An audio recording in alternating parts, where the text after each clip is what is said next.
கடலூரில் மழை வெள்ளத்தால் பாதிக்கப்பட்ட மக்களுக்கு நிவாரண உதவி வழங்க வந்த தமிழக வெற்றிக் கழக பொதுச் செயலாளர் புஸ்ஸி ஆனந்தை திமுக கவுன்சிலர் புஷ்பாவின் மகனும் தாவேகா தலைமை நிலைய செயலாளருமான ராஜசேகர் தனது தாயாரின் வார்டுக்கு அழைத்து சென்று நிவாரண உதவிகளை வழங்கி செய்தார்.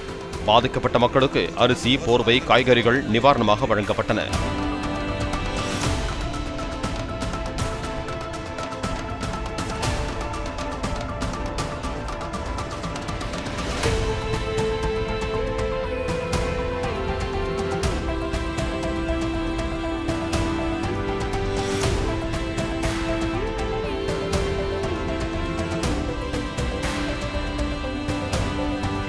மழையால் பாதிக்கப்பட்ட மக்களுக்கு தளபதி அவர்களின் அறிவுறுத்தலின்படி அனைத்து மாவட்டங்களிலும் எங்கெல்லாம் பாதிக்கப்பட்ட மழை பெய்து கொண்டு இருக்கிறதோ அந்த மாவட்டத்தில் மாவட்ட தலைவர்கள், அணித்தலைவர்கள், நிர்வாகிகள் எல்லோரும் சேர்ந்து அரிசி மற்றும் போர்வை என்று பல்வேறு உதவிகளை வழங்கி கொண்டு இருக்கிறோம் என்பதை இந்த நேரத்தில் தெரிவிச்சேன்.